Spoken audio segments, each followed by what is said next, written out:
오늘 말씀의 제목은 희생의 즐거움입니다. 사랑하는 성도 여러분, 우리 그리스도인들은 희생이란 단어가 많이 익숙합니다. 여러분은 희생하면 어떤 느낌이 드시나요? 희생이란 단어를 떠올리면 아마도 어려움, 또 절제, 그 고난을 생각하는 게 자연스러운 생각일 겁니다. 그래서 많은 기독교인들이 선교를 할 때 희생이란 단어를 찾기도 합니다. 그런데 오늘 제목은 희생의 즐거움이라 말하고 있습니다. 여러분, 선교를 하면 즐겁겠습니까? 그렇지 않습니다. 상식적으로 생각해 보면 그렇지 않죠. 왜냐하면 그곳의 상황들은 많은 것이 열악하고 부족하기 때문입니다. 그런데 주님의 마음으로 선교하시는 분들의 말을 들어보면 그들은 그곳에서 희생을 하는 것이 즐겁다라고 말을 합니다. 그것이 예수 그리스도 안에서의 희생의 즐거움입니다. 사랑하는 성도 여러분, 여러분은 주를 위해서 희생을 하는 것이 즐거우십니까? 어제 말씀에 이어서 섬김을 한다는 것이 즐겁습니까? 그 일을 하면서 찬송과 기쁨이 넘쳐나시나요? 오늘 묵상 시작을 이렇게 말하고 있습니다. 하나님의 영이 하나님의 사랑을 우리에게 부으실 때, 하나님의 영이 하나님의 사랑을 우리에게 부으실 때 우리의 마음은 다른 사람을 향한 예수 그리스도의 관심과 일치합니다. 예수 그리스도는 모든 사람들에게 관심이 있으십니다. 우리는 자신의 애착에 따라 사역해서는 안 됩니다. 이는 예수 그리스도에 대한 우리의 관계를 시험하는 최대의 시험입니다 라고 말씀하십니다. 하나님의 영이 우리에게 임하게 될 때 먼저 나타나는 것이 행동이 아니라 마음의 방향의 변화라는 겁니다. 왜냐하면 성령께서는 하나님의 사랑을 우리 안에 부어주심으로 우리가 무엇을 바라봐야 하는지를 알게 하시기 때문이죠. 그리고 그 사랑은 우리의 관심을 바꾸기 시작합니다. 선별적 관심이 아닌 모든 사람에게 관심을 준다는 거예요. 특히 공동체 안에서 변화가 시작됩니다. 여러분은 공동체 안에서 내 마음에 드는 사람에게 선별적으로 관심을 보이십니까? 아니면 모든 사람에게 관심을 가지십니까? 많은 성도님들 대부분이 나와 결이 맞는 사람, 내가 좋아하는 사람들에게 관심을 더 갖게 됩니다. 오늘 묵상에서는 그것을 자신의 애착이라고 표현하고 있습니다. 다시 말해, 내가 좋아하는 사람, 나와 결이 맞는 사람, 내 생각을 이해하는 사람, 그들에게 더 관심을 갖는다는 것이죠. 무엇을 말하나요? 공동체 안에서도 자신의 기준, 바로 선별적으로 사랑을 표현한다는 겁니다. 그러나 성령이 역사하시면 우리 마음의 변화가 일어나기 시작하고 그 변화는 예수님과 같은 방향으로 마음이 모아진다는 겁니다. 그런 변화가 일어난다는 것이죠. 여러분, 우리 예수님은 어떤 특정한 사람만 사랑하지 않으셨습니다. 자신에게 이익이 될 만한 사람들만을 찾아다니지 않으셨죠. 예수님은 세리와 죄인, 병든 자, 사마리아 여인 등 사람들이 외면한 사람들을 예수님은 찾아가 주셨다는 겁니다. 심지어 자신을 배반할 가룟 유다까지도 품어쳤다라는 거예요. 여러분, 그런데 우리는 어떻습니까? 예수님과 같은 마음입니까? 아니면 자신과 애착 관계의 사람들 외에는 무관심으로 대응하고 있지는 않으신가요? 사역의 기준이 내 감정, 내 생각이 먼저이지 않느냐는 겁니다. 저는 사역자로서 많은 성도님들을 만납니다. 그런데 사역자로서도 갖지 말아야 할 마음들을 갖게 되는 부분이 있더라고요. 지금은 안 나오고 있지만 우리 교회에서도 어떤 형제님을 지속적으로 도와준 분이 있었습니다. 그런데 그분은 번번이 우리에게 실망감을 던져줬죠. 제 기준에는 예전에 어떠한 상처가 있어서 그런 사람들을 돕는 건 밑빠진 독에 물 붓기라고 생각을 했습니다. 속된 말로 배신당한 경험이 너무나 여러 번 있었기 때문이었죠. 이분도 그런 분이라고 생각되니 우리가 언제까지 그분을 도와줘야 되나라는 생각을 가지고 담임 목사님께 여쭤본 적이 있었습니다. 목사님, 우리가 이분을 언제까지 이렇게 도와줘야 될까요? 목사님은 말씀하시더라고요. 목사님도 안다고. 그런데 예수님이라면, 예수님의 마음이라면 어떻게 하셨을까라는 대답을 저에게 하셨습니다. 저는 그 이후로 그 일에 대해서는 생각하지도 않았고 그 생각에 대해서는 그 생각을 버리게 되었죠.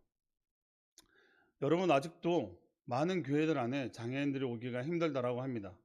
왜냐하면 그들의 어떤 돌출된 행동으로 인해서 예배가 방해된다라고 생각하기 때문에 어떠한 뒤에 유리문에 우리 사무실 같은 곳에 그 사람들을 몰아놓고 아니면 맨 뒤에 앉게 하고 그렇게 예배를 드린다고 합니다. 예전의 생각으로서는 모든 사람들을 위해선 그것이 최선일 거야라는 생각을 했던 적도 있었습니다.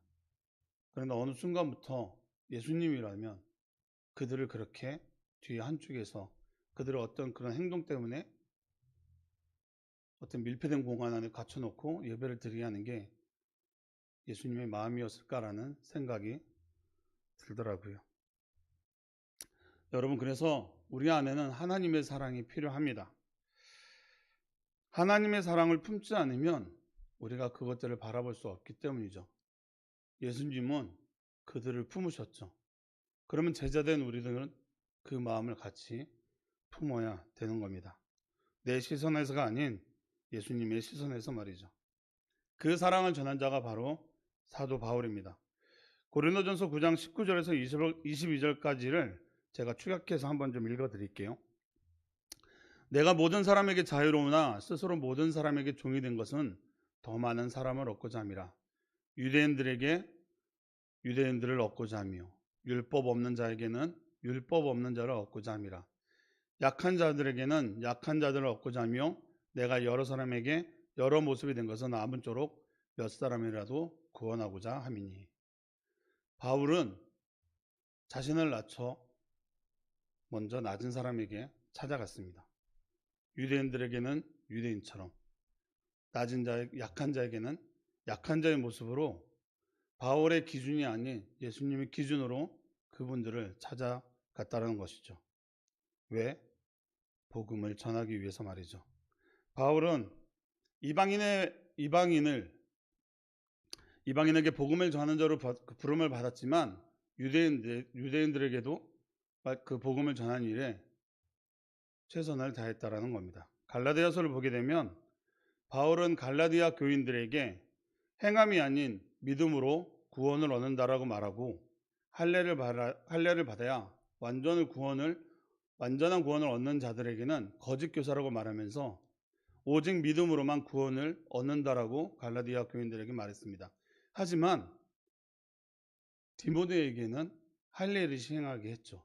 왜냐하면 유대인들에게 다가가기 위해선 할례가 필수였기 때문입니다. 그래서 디모데에게 할례를 시행하게 하고 디모데를 통해 또 유대인들에게 복음을 전하게 됐다라는 겁니다. 바울이 어떤 기준을 가지고 그 복음을 전했다고 하면 그렇게 안 했겠죠. 하지만 예수님의 마음으로 바울은 그곳에 맞는, 그 자리에 맞는 일을 복음을 전하기 위해서 시행했다라는 겁니다. 그래서 우리는 질문해 봐야 합니다. 나는 복음을 전하면서 내 방식과 내 기준을 고사하고 있지는 않은지, 우리 공동체 안에서 선별적인 관심을 갖고 사람들을 대하고 있지는 않는지 말이죠. 챔버스 목사님은 말합니다. 하나님과 홀로 거룩한 삶을 살겠다고 하면서 사람들을 멀리 떠나 있으면 그는 동료들에게 아무 유익이 되지 못합니다. 이는 사람이 다니는 길에서 벗어나 아무것도 없는 곳에 멋진 동상으로 서 있는 것과 같습니다. 그러나 바울은 다른 사람들을 위한 희생적 사람이 되었습니다. 그가 어디를 가든 예수 그리스도께서는 그의 삶을 마음껏 사용하실 수 있었습니다. 라고 말씀하십니다. 여러분, 바울의 사역을 보게 되면 공동체가 얼마나 힘이 되는지 알 수 있습니다. 바울은 공동체 안에서 자신의 시간과 물질, 에너지, 결국은 자신까지도 내어주면서 그 공동체 안에서 복음을 전했죠. 그런데 그 바울은 복음을 전하는 일이 기뻤다라고 말하고 있습니다. 그런데 이 바울의 사역을 보게 되면 바울의 삶이 평탄했나요? 그렇지 않았습니다. 고난과 어려움이 늘 그에게 다가가고 있었죠. 그런데 바울은 그런 상처를 받음에도 불구하고 그들 안에 들어갔습니다. 공동체 안에 들어가서 예수님의 마음으로 그들을 섬겼다는 것을 우리는 성경을 통해서 너무나 잘 알고 있죠. 그래서 챔버스 목사님은 이런 표현을 쓰셨어요. 바울의 삶은 예수님만을 위해 헌신되어 있었기 때문에 그는 분을 내지 않으면서 다른 사람들의 신발 털이게 되는 비결을 안다고 말했습니다. 오늘 묵상에서도 신발 털이기라는 단어가 나오고 있습니다. 어제 묵상에서 우리 전도사님이 신발 털이기에 대해서는 너무나 자세히 말씀을 했기 때문에 설명을 조금 축약하고, 그러면 우리는 왜 신발 털이개가 되어야 하는지를 알아야 한다는 것이죠. 우리가 누군가의 신발 털이개가 되어야 하는 이유는 우리가 그 낮은 자리까지 내려가야 알 수 있는 예수님의 사랑이 있기 때문입니다. 여러분, 예수님을 보십시오. 예수님은 먼저 우리의 신발 털이개가 되셨습니다. 우리 예수님은 제자들의 더러운 발을 씻기셨고 십자가에서 온갖 모욕과 짓밟힘을 당하셨죠. 왜죠? 우리의 죄를 깨끗게 하시기 위해서죠. 주님은 그렇게 우리를 위해 희생하셨습니다. 그래서 우리가 신발 털이개가 되어야 하는 이유는 주님이 먼저 그곳에 계시기 때문입니다. 그런데 여러분, 우리가 신발 털이개가 되기로 작정하는 순간 우리 안에 자유함이 찾아오고 기쁨이 찾아온다라는 거예요. 가장 낮은 곳에서 그 풍성한 은혜를 경험하게 된다라는 겁니다. 바울을 보십시오. 바울은 감옥에서조차 찬송하며 그 자유함을 누리고 있었습니다. 그래서 우리는 이것을 기억해야 합니다. 우리가 신발 털이개가 되는 이유는 나를 사랑하시는 예수님을 향한 사랑의 표현이라는 사실을 말이죠. 사랑하는 성도 여러분, 여러분은 우리의 공동체 안에서 신발 털이개가 되실 자신이 있으십니까? 신발 털이개가 먼저 더러움을 대신 받아내듯 우리 각자가 공동체 안에서 다른 사람의 연약함을 감당하는 삶을 살아가기를 원합니다. 그때 우리는 그 자리에서 영적인 희생의 즐거움을 경험하게 될 것입니다. 마지막으로 챔버스 목사님은 로마서 9장 3절 말씀을 인용하시면서 이렇게 묵상을 이어가십니다. 로마서 9장 3절입니다. 나의 형제 곧 고르게 친척을 위하여 내 자신이 저주를 받아 그리스도 예수에게서 끊어질지라도 원하는 바로라. 그리고 이어서 챔버스 목사님이 이렇게 말씀하세요. 너무 과장된 표현입니까? 사랑에 빠진 자라면 이렇게 말하는 것은 과장이 아닙니다. 바울은 예수 그리스도와 사랑에 빠져 있었던 것입니다. 라고 말씀하세요. 저는 이 말씀을 묵상을 하면서 참 많은 도전을 받았습니다. 예수 그리스도와 사랑에 빠진 자는 어떻게 말합니까? 자신이 저주를 받아 그리스도께 끊어질지라도, 저주를 받아 그리스도께 끊어질지라도라는 고백을 한다는 건 자기의 어떤 희생적 사랑을 완벽하게 보여주고 있는 겁니다. 그 모습을 바울이 보여주고 있는 것이죠. 바울은 자기 혈육, 동족 유대인들을 향해서도 끊임없이 복음을 전했습니다. 그런데 그 유대인들은 바울을 어떻게 대했나요? 그 바울을 잡아 죽이려고 노력했던 그 사람들이었습니다. 그런데 자신이 저주를 받아 예수 그리스도에 끊어질지라도 그들의 어떤 복음에 그들을 구원할 수 있다라고 한다면 그들을 향해서 바울은 나아간다라고 말하고 있는 겁니다. 상식적으로는 이해가 되지 않는 부분이죠. 그런데 여러분, 이 바울의 사랑이 어디서 온 것입니까? 바로 예수 그리스도께 온 사랑이라는 겁니다. 그러면 우리도 질문을 해봐야 합니다. 여러분이 전하는 그 복음을 가볍게 전하고 있습니까? 아니면 정말로 내가 저주를 받아 예수 그리스도께 끊어질지라도 그 믿지 않는 한 생명을 위해서 복음을 전하는 그 마음까지 우리가 가고 있느냐 질문이 되더라고요. 저도 제 삶을 돌아볼 때 과연 나는 우리 가족들에게 내가 믿지 않는 자들에게 이렇게 복음을 전했을까라는 질문을 하게 되더라고요.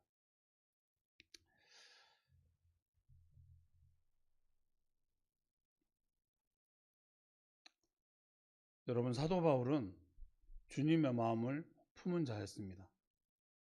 그러면 우리도 주님의 마음을 품을 때 그렇게 할 수 있습니다. 이것은 우리의 생각과 상식으로 할 수 없습니다. 성령님이 도와주셔야 합니다.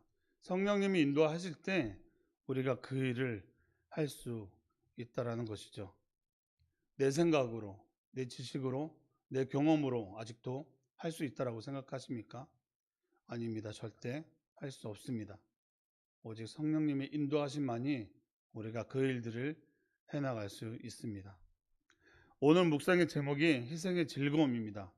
묵상에서는 이렇게 말을 합니다. 희생의 즐거움이란 나의 친구 예수님을 위해 나의 목숨을 내려놓는 것입니다. 단번에 목숨을 내던진다는 뜻이 아니라 마음을 다해 주님이 관심 가지신 다른 사람을 위해 나의 삶을 내려놓는 것입니다. 바울은 단 한 가지 목적만을 위해 자신을 희생했습니다. 여러분, 희생의 근원이 어디라고요? 예수 그리스도의 사랑입니다. 내가 예수 그리스도 사랑 안에 온전히 사로잡혀 있을 때 희생의 즐거움을 경험하게 될 것입니다. 우리 공동체 여러분 모두 예수 그리스도 안에서 이 즐거움을 맛보시는 오늘 하루가 되기를 축복합니다. 기도하겠습니다. 사랑하는 하나님 감사합니다. 오늘 말씀을 통해서 우리가 정말로 주 안에서 섬기고 주 안에서 희생하는 모든 것들이 정말로 즐거움이고 기쁨이고 찬송하기를 원합니다. 우리가 정말로 공동체 안에서 혹시나 선별적인 관심을 가지고 나에게 결이 맞는 사람, 내가 좋아하는 사람, 정말 내 애착에 맞는 사람들만을 그들을 향해서만 우리의 사랑을 표현하고 있지는 않는지 돌아보게 하시고 정말로 예수 그리스도께서 모든 사람에게 관심을 가졌듯이 우리의 주변에 있는 모든 사람에게 우리의 마음을 정말 관심을 가질 수 있도록 우리 마음의 중심을 변화시켜 주시옵소서. 주님, 복음을 전하기 위해선 성령님의 도우심이 필요합니다. 사람에 대해 판단하지 않게 하시고 그 사람의 환경을 보지 않고 정말 약한 자는 약한 자의 모습으로 유대인에겐 유대인의 모습으로 다가간 바울처럼 우리가 정말로 복음을 전할 때 내 기준으로 그들을 선정하는 것이 아니라 예수님의 마음을 가지고 그들을 향해 복음을 전하는 우리의 세움들의 공동체 모두가 될 수 있도록 인도하여 주시옵소서. 그래서 그 희생의 즐거움을 맛보며 영광 돌리는 우리 세움누리 공동체가 되기를 원합니다. 주님, 오늘 하루도 살아갑니다. 오늘 하루도 우리는 복음을 전하게 될 것입니다. 그 복음을 전할 때 전심으로 예수 그리스도의 사랑을 전할 수 있도록 인도하여 주시옵소서. 예수님 이름으로 감사하며 기도합니다. 아멘.